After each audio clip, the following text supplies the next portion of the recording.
bekerja itu video creator, kreator-kreator gitu ya. Mereka pasti butuh energi dari luar. Biasanya mereka, saya sarankan berada di ruangan yang terbuka, di teras belakang atau di kebun. Nama saya Warsa Tarsono. Saat ini saya kembali bersama dengan Mbak Nanin Basuki. Kali ini Mbak Nanin akan sharing bagaimana membuat setting tempat kerja yang nyaman di rumah, biar tetap produktif dan ya nyaman ya gitu. Apalagi sekarang misalkan kita selalu ngadakan meeting dan lain sebagainya ada di rumah, jadi kan orang bisa melihat apa yang ada di rumah kita gitu melalui nah bagaimana yang bagus, bagaimana yang membuat kita tetap produktif, mungkin nanti Mbak Nanin akan menyampaikan. Oke, kita menyapa dulu Mbak Nanin. Gimana Pak? Apa kabar Mbak Nanin? Kita kembali bertemu nih hari ini. Iya, senang banget ya bisa ketemu, alhamdulillah. Ya ampun, udah beberapa waktu yang lalu ya saya. Terima kasih mau sharingnya lagi gitu. Iya. Ya, langsung aja Mbak. Gimana sih? Ya sekarang kan orang semua pada banyak lah, bukan semua orang yang kerja di rumah. Bagaimana sih membuat tempat kerja yang nyaman, yang membuat kita tetap produktif, yang membuat kita ya artinya kerjanya tidak terganggu lah. Gimana? Ya, untuk diketahui memang background profesi saya sebenarnya arsitek bangunan, tapi karena sudah hampir 25 tahun saya berprofesi sebagai arsitek bangunan dan saya bekerja sama dengan interior designer, jadi mau nggak mau saya belajar banyak dari mereka. Dan hal-hal penataan ruangan itu juga masuk di dalam kalau dulu kuliah arsitektur ya, di dalam penataan itu di dalam kuliah arsitektur juga ada. Jadi itu kenapa alasan saya memberanikan diri mengajak teman-teman dan membuat workshop gitu. Workshop juga ini. Workshopnya itu seri menata ruang. Baru saya lakukan kemarin pas itu hari Rabu. Tadinya karena saya pikir food fotografi udah pada bosen kali ya, ternyata masih pada banyak juga. Akhirnya saya mencoba untuk mencari selingan lah gitu. Dan saya pikir karena banyak yang teman-teman juga yang bekerja di rumah, karena khawatir sekali lagi mereka kantornya memiliki kebijakan ya untuk tetap bekerja di dalam rumah. Akhirnya saya juga memutuskan, yuk siapa yang mau gratis saya kasih tips-tipsnya supaya ketika work from home, bekerja di dalam rumah, ataupun untuk anak-anak yang sekarang sedang bersekolah secara online itu nyaman. Dan yang utama sih yang paling penting adalah nyaman dulu, nyaman bisa berhadapan dengan laptop, kamera, dan jangan sampai ada satu kejadian ya, itu saya dapat informasi, iya saya diketawain teman kantor ketika lagi meeting, ada ibu saya nyelinap di belakang bawa cucian, terus aduh jadinya gimana ya Mbak ya, akhirnya hal-hal tersebut kelihatannya kita sepele karena kita melihatnya kan ke laptop ya atau kamera, sedangkan orang lain ngelihat kita dan belakang kita gitu.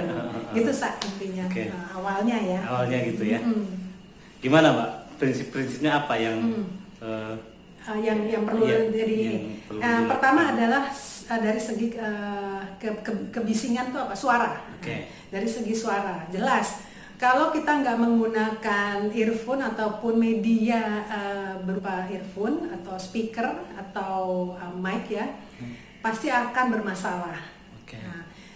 Karena mungkin kita sudah terbiasa mendengar di jalanan rumah kita itu tukang jual es krim terbiasa, tapi orang lain yang di media di sebelah kita, di depan kita, dia akan sangat terganggu, apalagi mungkin guru ataupun bos kita yang lagi memberikan presentasi, dan itu menjadi tidak optimal. Yang pertama itu jangan berada di ruangan yang berisik ya. Usahakan ada buffernya. Kalaupun memang tidak memiliki ruangan yang memadai, mau gak mau berada di depan, itu ya mau gak mau harus menggunakan earphone atau sesuatu lah yang bisa meredam hal tersebut. Nah, yang keduanya satu sisi yang saya sarankan adalah lighting. Lighting itu sangat penting karena apalagi ke wajah kita. Orang kalau mau ngelihat kita, mungkin kalau kita sekarang kan ngelihat fine aja kok, aku bisa ngelihat kalian ya, tapi mereka nggak bisa ngelihat kita gitu.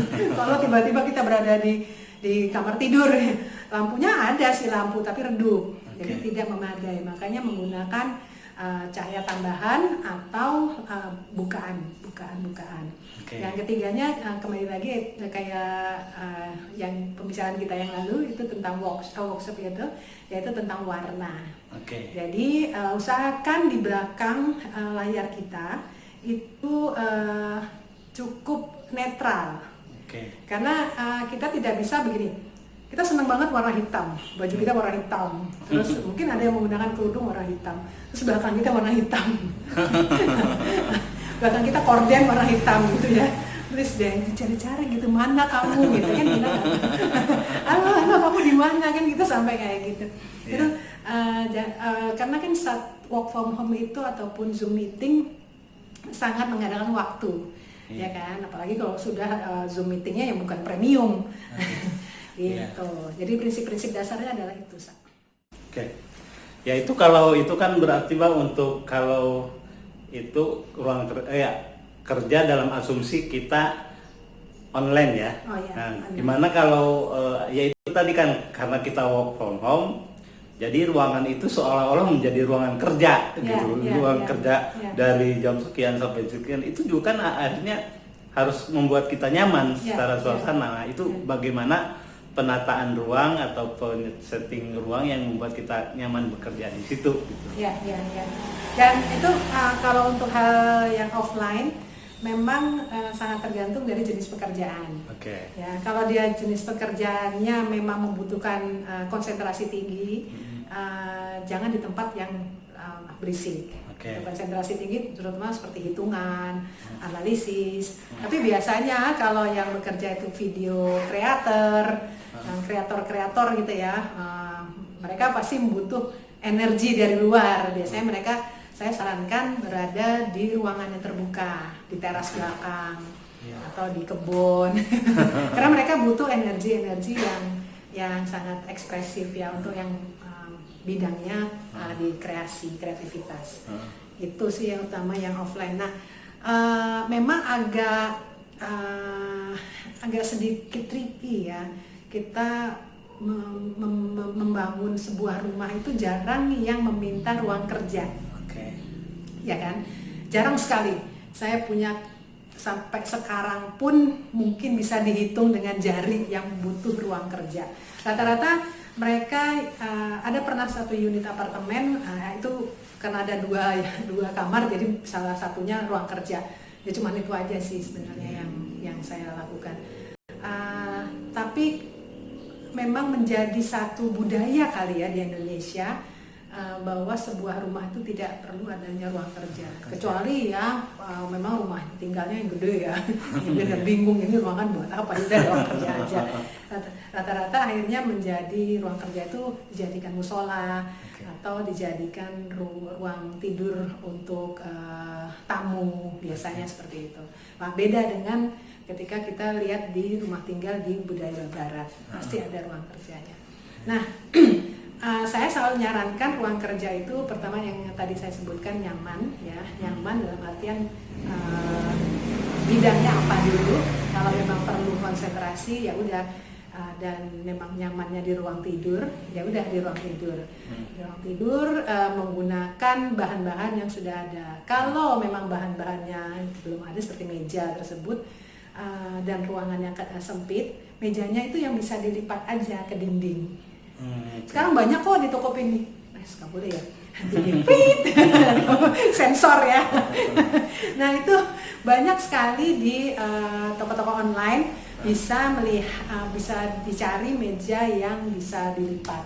Atau kalau memang butuh di para tukang-tukang furniture memang mau bikin kayak gitu sih bisa aja. Tapi saya sarankan di ruangan kecil ya, yang sempit, di ruangan nyaman itu langsung tempel ke dinding saja. Saya udah banyak ya model-model. Udah, dan rata-rata sih beberapa klien saya itu mau bikin rak, ada yang bikin rak ya, rak sepatu berikut dengan mejanya juga ada itu loh. Ada juga yang salah satu temen juga dia rak buku berikut dengan bangku, nah itu juga ada bangku. Kemudian bangku berikut dengan rak sepatu juga ada. Jadi sekarang sih banyak sekali yang mulai berinovasi ya, berinovasi bahwa furniture itu bisa beradaptasi bermacam-macam fungsi. Itu sah. Nah kalau maksudnya memanfaatkan barang, maksudnya furniture yang ada dan sebagainya, gimana biasa setting ruang, dijadikan setting ruang kerja itu gimana yang nyaman, itu yang seperti apa? Ya itu kembali lagi tergantung dari luasan ruangannya. Kalau memang ruang tidurnya memang udah cukup buat tempat tidur, kita nggak bisa dong memaksakan diri di tempat tidur kita pasangin meja, kan nggak mungkin kan. Makanya tadi saya sarankan mau nggak mau ya kita harus sedikit mengeluarkan kocek untuk membuat meja yang bisa lipat. Itu lipat ke dinding ya. Nah kalau memang ada ruangan yang bisa digunakan seperti di ruang keluarga, tapi saya sih nggak nyaranin di ruang keluarga, apalagi banyak di penghuni di rumahnya itu banyak ya lalu lalang. Nah karena itu akan distract gitu. Ruang keluarga atau paling bagus sih sebenarnya berada di teras belakang. Nah teras belakang. Ada juga yang ngakuinnya di dapur karena biasa ngemil katanya. Di meja makan gitu kan. Kalau ada kamar yang sudah memang tidak terpakai itu bisa sih ya di setting akhirnya bisa jadi sekantor-kantornya gitu. Iya memang sih itu, tapi kalau memang ini agak tricky ya, karena menata ruang itu kan secara personal. Jadi saya nggak bisa menyamaratakan si A sama si B, kamu dua-duanya bisa di ruang makan misalnya. Saya nggak bisa kayak gitu, karena arsitektur sendiri itu belajar tentang perilaku. Makanya kita arsitektur kan disebut induk dari seni terapan ya. Jadi benar-benar di kuliah pun kita belajar psikologi. Jadi bagaimana perilaku orang di dalam rumah beda-beda. Jadi personal ya. Kalau bikin desain itu termasuk buat itu akhirnya kalau memang harus personal, ngobrol dulu. Betul. Apa dulu. Bisa berkali-kali, masa berhari-hari. Sampai kalau saya sendiri akan ngedapetin, oh dia orangnya seperti ini. Beda. Nah, terus apa yang dia lakukan dari pagi sampai malam dia tidur. Apa aja. Jadi ketika saya ngedesain sebuah ruangan ataupun furniture, selalu saya akan bertanya dulu secara personal. Makanya nggak agak susah sekali ketika saya mau ngasih workshop interior menata ruang. Jadi lebih ke arah tips-tips aja sih. Ya, gitu. Terima kasih. Iya. Tipsnya cukup menarik ya. Iya ya. Oke. Ya begitulah teman-teman, tips dari Mbak Nanin Basuki, bagaimana kita membuat ruangan kerja di rumah ya, buat teman-teman yang mengharuskan kerja di rumah ya, baik yang sering online ataupun yang memang kerja dalam arti tidak offline ya. Terima kasih Mbak Nanin atas waktunya, atas pengetahuannya, atas sharingnya ya. Mudah-mudahan lain kali kita bisa bertemu lagi untuk